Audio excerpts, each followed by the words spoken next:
बिस्मिल्लाहिर्रहमानिर्रहीम। अस्सलाम वालेकुम दोस्तों, मैं हूं सईद और आप देख रहे हैं सईद सॉल्यूशन यूट्यूब चैनल। दोस्तों, आज की इस वीडियो में हम ऑटोमेटिक वॉशिंग मशीन के ड्रम को साफ़ करेंगे। तकरीबन 4 साल हो चुके हैं इस मशीन को, इसके ड्रम को साफ़ नहीं किया गया, यानी कि खोल कर। हाँ, कुछ टेबलेट्स थी जो कि ऑनलाइन मंगवा कर इसको साफ़ करने की कोशिश की थी, लेकिन उससे कोई फ़ायदा नहीं हुआ। आज ये दूसरी वीडियो है और इसमें हम यहाँ से और यहाँ से दो नट इधर और दो नट इस टॉप कवर के बैक साइड पे हैं, यानी कि 4 स्क्रू यहाँ से खोलेंगे तो ये कवर ऊपर हो जाएगा। उसके बाद ये जो ड्रम देख रहे हैं इसके 4 स्क्रू होंगे जो कि अभी आगे आप देखेंगे। तो इन 4 स्क्रूज को भी अगर आप हटाएंगे तो ये ड्रम फ्री हो जाएगा। उसके बाद सिर्फ एक पल्सेटर का जो सामने फूल होता है उसका एक नट होगा। जैसे ही फूल निकलेगा तो 4 बोल्ट जो कि इस ड्रम को हैंग किए हुए हैं गियर के साथ वो खोलेंगे तो ये ड्रम बाहर आ जाएगा। बिल्कुल इजी प्रोसीजर है। मैं पहले मुश्किल समझ रहा था, लेकिन बिल्कुल ही आसान है। ये आप घर पर भी कर सकते हैं और मेरा आपको मशवरा होगा कि हर 6 महीने या साल में कम से कम इस प्रोसीजर को आप लाजमी करें।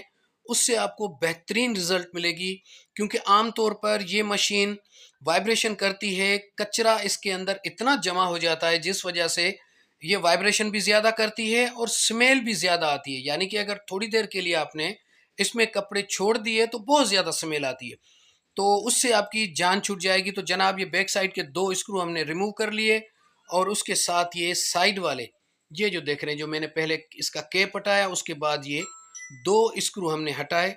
और अब आप देखेंगे कि ये कवर इजीली, अब यहाँ एहतियात करना है आपने, इस मशीन को किसी दीवार के सहारे लगाना है। ये देख रहे हैं, फ्रंट साइड से भी आपने देखा ये इजीली हट गया, हालांकि मेरे एक हाथ में कैमरा है और एक हाथ से मैं काम कर रहा हूं। तो अब मैं क्या करूंगा कि इस मशीन को दीवार के साथ लगाऊंगा, जैसा कि अभी आप देख रहे हैं। इस कवर को सीधा सीधा उठाकर आपने दीवार का सहारा देना है। याद रखें, ये प्रेशर पाइप है जो कि नीचे जा रहा था, प्रेशर ऊपर, यानी कि नीचे से जब इसमें टब में पानी भरता है तो प्रेशर स्विच को ये कमांड देता है। और ये जो आप पट्टी सी देख रहे हैं, ये जब मशीन ज़्यादा उसमें जाती है, यानी कि वाइब्रेशन करती है, तो ये मशीन को बंद कराता है। खैर, ये आगे चलकर मैं इन चीज़ों को डिस्क्राइब करूंगा इंशाल्लाह। तो ये जो 4 स्क्रू देख रहे हैं, ये 4 स्क्रू हमने खोलने हैं, उसके बाद ये हमारा ड्रम इजी हो जाएगा। अच्छा जी, बाकी किसी चीज़ को नहीं खोलना है हमने। ये ड्रम ऐसे ही, यानी कि इधर ही रहेगा अपने स्प्रिंग्स पर। हमने सिर्फ बेसिकली यहाँ 2 ड्रम है, एक आउटर ड्रम है, एक इनर ड्रम है। तो हम सिर्फ इनर ड्रम को खोलेंगे, आउटर को यहीं साफ करेंगे। तो इसकी डायरेक्शन आप देख लें। खैर, ये ऊपर नीचे नहीं हो सकती, ये जो कवर है। तो ये स्क्रू खोलकर बस उसकी जो विजुअल हैं वो रह गए, लेकिन इजी है। 4 स्क्रू जो मैंने आपको दिखाए वो इजीली खुल गए। तो ये जनाब हमारा आ गया ड्रम बाहर। अच्छा, आप कहेंगे कि ये इसके पहले ये आप देख लें इस ड्रम की हालत। यहाँ पर बहुत ज़्यादा मट्टी जमी हुई है, बहुत ही ज़्यादा, और इस वजह से ये ड्रम वाइब्रेशन भी बहुत ज़्यादा करता था। अच्छा जी, आप कहेंगे कि वो पल्सेटर के नट वगैरह क्यों नहीं दिखाए, क्योंकि ये वही वीडियो है, यानी कि कल वाली, जिसको मैंने 2 हिस्सों में तकसीम किया है। यहाँ से वो जो 4 नट हैं वो यहाँ से हमने खोले। वो आप कल वाली वीडियो देखेंगे तो आपको पता चल जाएगा। मैं उसकी स्क्रीनशॉट भी लगा देता हूँ, यहाँ पर आपको समझ आ जाएगी। या कल वाली वीडियो में तो बिल्कुल है कि वो किस तरह आप इस ड्रम को खोलेंगे और लगाएंगे। अच्छा, इस होल को हम कपड़ा लगाएंगे यहाँ पर, क्योंकि जब मट्टी ये होगी ना तो ये नीचे ड्रेन वॉल्व के अंदर मट्टी ज़्यादा जाएगी। ये देखें, ये 4 साल का कचरा है जो कि एक जगह जमा है। और वो जो ऑनलाइन गोलियां मंगवा कर और उनसे सफाई का जो है ड्रामा, वो यहाँ पर यानी कि फ्लॉप हो गया। तो अब मैं ज़्यादा टाइम ज़ाया नहीं करूँगा। यहाँ पर मैंने इसको साफ़ किया है किस चीज़ से, सिर्फ़ और सिर्फ पानी से। और यहाँ पर आप देखेंगे वो स्कॉच ब्राइट का एक जूना मिलता है, किसी और कंपनी का भी होगा, उससे मैंने साफ़ किया है। लेकिन ये जो आप देख रहे हैं ना, ये जो आप पापड़ी सी लगी हुई है, ये देखें, इसको अब इस तरह तोड़कर, यानी कि चोट तो नहीं लगाएंगे, लेकिन इसको इस तरह खुरच कर या किसी ब्रश की मदद से या फिर लिक्विड की मदद से, मैं हार्पिक यहाँ पे यूज़ कर रहा हूँ। अच्छा, मैंने एक जगह देखा एक वीडियो में कि वो तेज़ाब यूज़ कर रहे थे, लेकिन उससे मैं अवॉइड कर रहा हूँ। तो तेज़ाब लगाने से हो सकता है कि इस ड्रम का, वैसे तो स्टेनलेस स्टील का है, लेकिन फिर भी ये जो नीचे वाली पट्टी आप देख रहे हैं, ये नीचे वाली, ये तो मेटल की है ना, इसका कलर वैसे ही उतर रहा है। तो तेज़ाब से ये और ज़्यादा इसका कलर उतर जाएगा। तो अच्छा जी, यहाँ के लिए एक और टिप है कि यहाँ पर थोड़ा सा गर्म पानी करके, ये आउटर ड्रम है, इनर ड्रम तो हमने निकाल लिया है, ये आउटर ड्रम है, और इसको थोड़ा सा गर्म पानी डिटर्जेंट के साथ मिलाकर आप लगाएंगे तो ये और भी ज़्यादा इजी हो जाएगा। ये पहले मैंने इस तरह लगाया, लेकिन बाद में जब थोड़ा गर्म पानी करके इसको लगाएंगे आप, तो ये इजीली देख रहे हैं कितनी आसानी से ये साफ़ हो रहा है। हाँ, इधर जो आपको ये नज़र आ रहा है कचरा, इसमें ज़िद्दी दाग हो सकते हैं, जो यूँ समझे कि नमकियात है जो चिपक गई है इसके साथ, ये जो थोड़ी सी येलो कलर की आपको नज़र आ रही है। तो बहरहाल इसको भी मेहनत लगेगी। बहरहाल मैं आखिर में आकर हिम्मत हार गया, क्योंकि ये एक ही दिन की वीडियो थी जो गियर बॉक्स की और इसकी थी, तो मैं यहाँ तक पहुँचा हूँ। अभी भी थोड़ी सी कोशिश करता हूँ इसको और क्लियर करूँ, तो ये ड्रम बिल्कुल ही साफ़ हो जाए, तो कम से कम 1 साल के लिए तो ये साफ़ हो जाएगा। तो जनाब, ये हार्पिक के बाद भी इसकी रिज़ल्ट ऐसी आई है, अभी भी ये कुछ ना कुछ यहाँ पर वो पापड़ी जमा है, लेकिन वो सब साइड से मैंने देखी एक जैसी है, तो अब इसकी अलाइनमेंट हो गई, तो मेरे हिसाब से ठीक है। आप अगर इससे और भी ज़्यादा साफ़ करना चाहें तो कर सकते हैं, लेकिन मैं समझता हूँ कि इतना बहुत है। और अब इसको वापस लगाते हैं। अब देखिए, लगाना भी ईजी है। असल में मेरे हाथ में एक में कैमरा है और दूसरे से मैं ये लगा रहा हूँ, तो चलें जी। अच्छा जी, यहाँ पर लगाकर, और जो गियर बॉक्स के 4 नट हैं उनको आप इस तरह यहाँ देख रहे हैं। खैर, आप तो वीडियो नहीं बनाएंगे, लेकिन ये देखें, चारों होल एक दूसरे के सामने आ गए। अब आप वो 4 नट जो हैं, बोल्ट, सॉरी मैं नट बोल्ट बोल जाता हूँ, तो ये जो बोल्ट हैं ये हम लगाएंगे, और इसको 10 के आप टी पाने से या फिर इस सॉकेट रेंच से आप इनको टाइट करेंगे। तो यहाँ हम इनको टाइट कर देते हैं, और फिर आगे का प्रोसीजर हम चलाते हैं जनाब। तो ये बिल्कुल इजी है, कम से कम 6 में। अच्छा, मैं अब ये डेट नोट कर रहा हूँ। अच्छा जी, इसको थोड़ा साफ़ कर लेते हैं, इसकी हालत बहुत खस्ता है। और ये हो गया साफ़। चलें जी, ये भी साफ़ हो गया। अब उसकी वीडियो में क्या दिखाऊँ आपको, साफ़ तो ज़ाहिर है जूना से या पानी से आप या डिटर्जेंट से करेंगे, तो उस पे टाइम ज़ाया करने की ज़रूरत नहीं है। अब प्लास्टिक की एक चीज़ है, अब आप मैं आपको बताऊँ कि ये इस तरह आपने इसको मांजना है या बर्तन धोने की तरह, तो वो फिर टाइम ज़ाया होगा, ठीक है। असल चीज़ है कि आपको एक आइडिया आ जाए।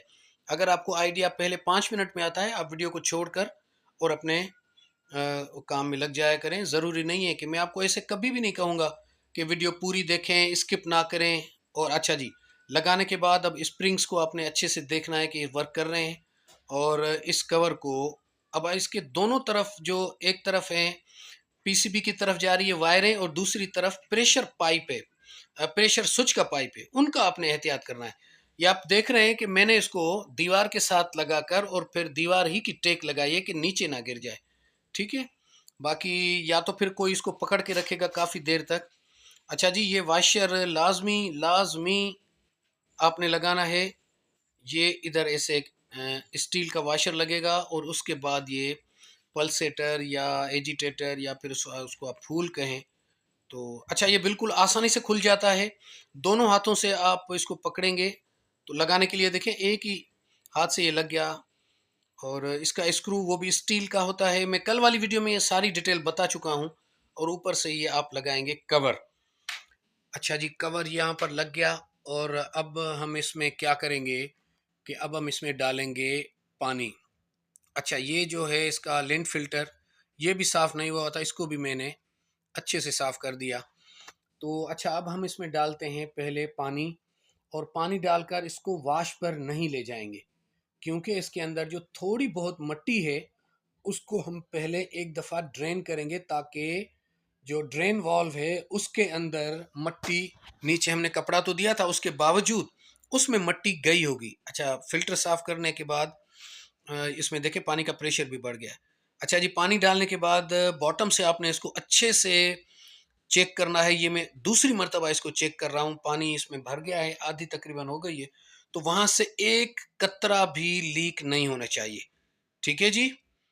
तो गियर बॉक्स में तो सील होती है, लेकिन जो सिलिकॉन वाली जगह पर मैंने सिलिकॉन लगाई थी, उसके जोड़ में जो बॉडी और गियर के बीच का जो गैप है वहां पर भी सील होती है, लेकिन मैंने वहां पर सिलिकॉन लगाई थी, तो उसको मैं चेक कर रहा हूँ। तो अब हम इसको करते हैं सिर्फ और सिर्फ ड्रेन, ताकि इसके अंदर जो थोड़ी बहुत मट्टी है वो भी निकल जाए ड्रेन वाल्व के अंदर या फिर बॉटम के अंदर। ठीक है जी, तो हमने इसको कमांड दे दी है स्पिन की। ये देखें अभी भी कचरा, आपको शायद मोबाइल में इतना पता ना चले कैमरा के उसमें, लेकिन मुझे नज़र आया कि बहुत ज़्यादा। तो यार मैं अब एक और चीज़ चेक करना चाह रहा हूँ कि इसकी वाइब्रेशन में कितना फ़र्क आया, लेकिन मेरे पास यहाँ मैग्नेट है नहीं। तो इसके ये टॉप लिड के लेफ्ट साइड पर यहाँ पर एक छोटा सा मैग्नेट लगता है, जो कि आप इस टॉप लिड को जब बंद करते हैं ना, तो ये मैग्नेट जाके उस सेंसर को एक्टिव करता है। किस सेंसर को? जो कि इस स्पिन के टाइम पर इसको एक्टिव करना ज़रूरी है। अगर आप स्पिन के टाइम पर इसके लिड को खोलेंगे तो ये E2 का एरर देकर बंद हो जाती है। तो हम इसको मैन्युअली चला रहे हैं। आपको अगर समझ में आए ये मेरी बात, तो इस तरह का आप कर सकते हैं, लेकिन एहतियात कीजिएगा कि ड्रम अब चलेगा। वॉश के दौरान तो इसमें कोई फ़र्क नहीं पड़ेगा, लेकिन स्पिन के दौरान आपको थोड़ा ज़्यादा एहतियात करना पड़ेगा। वो भी सिर्फ यानी कि अगर आप इस तरह चेक कर रहे हैं जिस तरह कि मैं इसके टॉप लिड को हटाकर और मैग्नेट से कमांड दे रहा हूँ उस वक्त। वैसे आमतौर पर क्या होता है कि जब आपकी मशीन स्पिन कर रही हो और उस वक्त जैसे ही आप टॉप लिड को उठाएंगे तो मशीन बंद हो जाएगी और इसकी ब्रेक लग जाएगी। लेकिन यहाँ पर हम मैन्युअली उसको मैग्नेट की कमांड देकर और हम इसको चेक कर रहे हैं कि वाइब्रेशन इसमें है या नहीं है। ठीक है जी, तो ये देखें मैग्नेट पड़ा हुआ है और अल्हम्दुलिल्लाह देखें यहाँ पर पहले खाली में ये वाइब्रेशन बहुत ज़्यादा करती थी और अब अल्हम्दुलिल्लाह नहीं करती। और वॉश तो मैंने आपको कल चेक करवा ही दिया था कि वॉश किस तरह कर रही है और बिल्कुल साउंड प्रूफ हो गई। पहले थोड़ा बहुत ये साउंड देती थी। अच्छा जी, गियर बॉक्स के अंदर एक फॉल्ट आता है तो उसमें इस पल्सेटर और ये जो ड्रम है इसकी स्पीड में अगर फर्क आ जाता है ना, तो स्पिन के दौरान कपड़ों को ये बहुत ज़्यादा उलझा देती है। तो ये मैं मैग्नेट अपनी जगह लगा देता हूँ और अब हम इसमें थोड़ा सा पानी डालकर और फिर वॉश वाला जो प्रोसीजर है, खैर ये कल वाली वीडियो ही है लेकिन इसके विजुअल अलग हैं, उसके अलग थे। तो अल्हम्दुलिल्लाह अब इसमें थोड़ा सा पानी डालकर और कपड़े डालकर फिर मैं एक दफ़ा लीकेज को सिर्फ चेक करूँगा और बाकी चीज़ें जो हैं वो आप कल वाली वीडियो में देख चुके हैं। तो अल्हम्दुलिल्लाह इसके साउंड को जब मैंने चेक किया तो बिल्कुल साइलेंट, यानी कि आप ये जो अब मैं मोबाइल को नीचे कर रहा हूँ, ये मैं साउंड चेक कराने के लिए कर रहा हूँ, लेकिन बहरहाल यहाँ फ़ायदा नहीं क्योंकि पंखा चल रहा था। तो साइड में तकरीबन 2 ढाई फीट की दूरी पर मैं था, तो पता नहीं चल रहा था कि मशीन चल रही है या बंद है। और अभी भी देखें ये पानी की लीकेज भी नहीं है और वाइब्रेशन वॉश के दौरान भी पहले ज़्यादा थी, अब कम हो गई है। तो माशाल्लाह माशाल्लाह अल्हम्दुलिल्लाह हम कामयाब रहे। तो आपको भी अगर इस तरह का काम करना हो और आपको समझ में आता है तो आप कर सकते हैं। अपनी दुआओं में याद रखिएगा। मिलते हैं कि किसी और वीडियो में। अल्लाह हाफ़िज़।